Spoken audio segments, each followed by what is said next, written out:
ഹുസൈനളിയൻ വന്നിട്ടുള്ള മുഴുവൻ ചാക്കിലാക്കി പോയിണതാ. മുണ്ടാതെ അങ്ങോട്ട് നടന്നാണ് നിങ്ങള്. കാര്യം കൊറ്റിയേ ഓലക്കമ്മല വർത്താനം. ഞാൻ സുബൈർ പോണതിന് മുമ്പ് പോയിട്ട് കിട്ടുന്നോടത്തോളം കൂടെ കൊണ്ടുവരാൻ നോക്ക്. ആദ്യം തന്നെ എന്റെ ഏട്ടത്തിനട് കെട്ടിയാൽ മതി. ഇനി ഓക്കാ ബുദ്ധിയും കൗശലുള്ള ഈ ബോധം അന്ന് നിങ്ങണ്ടെങ്കിൽ ഞാൻ കഴിച്ചില്ല. ഇനി നിങ്ങളൊക്കെ മനസ്സിന്റെ കൂടുതൽ എണ്ണാൻ പറ്റുമോ? അതുകൊണ്ടാണല്ലോ ഞാൻ പോത്തിനെ കെട്ടിക്കൊണ്ടെടുക്കേണ്ടി വന്നത്. പിന്നെ പോത്തിനോട് വേദോന്നിട്ട് കാര്യമില്ല എന്നുള്ള ഒരു ചെല്ലുള്ളതിനോട് ജിഞ്ഞിനോട് ഒന്നും ഉണ്ടണ്ട. നടക്കാട്ട് അവിടെ നിക്ക്.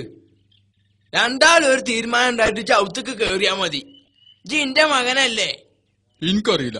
എന്നാല് എനിക്കറിയാം. ജിന്റെ മകനും ഞാൻ എന്റെ ബാപ്പിയാ. ജിന്റെ മകനോ ഞാൻ എന്റെ ബാപ്പിയാ. ഇത്രമാത്രം ചൂടാൻ ഇവിടെ ബന്ധമുണ്ടായത്? ഇവിടെ ഒന്നും ഉണ്ടായില്ലേ? പെണ്ണുങ്ങൾ ആങ്ങളെ ഗൾഫ് നിന്ന് വന്നെന്ന് കേട്ട് ഇജാണ്ട് പായുന്നതിന് മുമ്പ് വയസ്സായ തള്ളനോടും തന്നനോടും ഒന്ന് പറഞ്ഞിട്ട് പോകാൻ തോന്നിയ എനിക്ക്. ഇതാപ്പോ വലിയ കാര്യം. ആദ്യം തള്ളിയും തന്തി പൊരന്റെ അകത്തുനിന്ന് അടങ്ങിയിരിക്കാൻ നോക്കി. തന്ത 24 മണിക്കൂർ ചായ പീടിയാല് ചേക്കുവിന്റെ പുര. വലിയ ചങ്ങായിയാണല്ലോ ചേക്കു. തള്ള 24 മണിക്കൂറും അയൽപക്കത്തെ ടിവിന്റെ മുന്നിൽ. ഇവിടെ നിങ്ങളെ രണ്ടാളെയും തെരഞ്ഞ് ഞാൻ നടക്കണല്ലേ?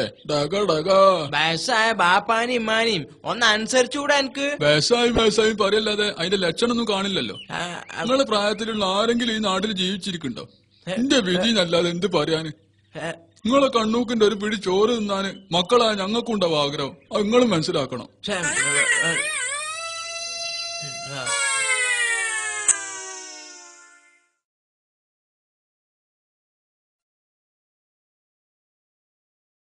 ഞങ്ങൾക്കാർക്കൊന്നും കൊണ്ടുവന്നില്ല സൂറ.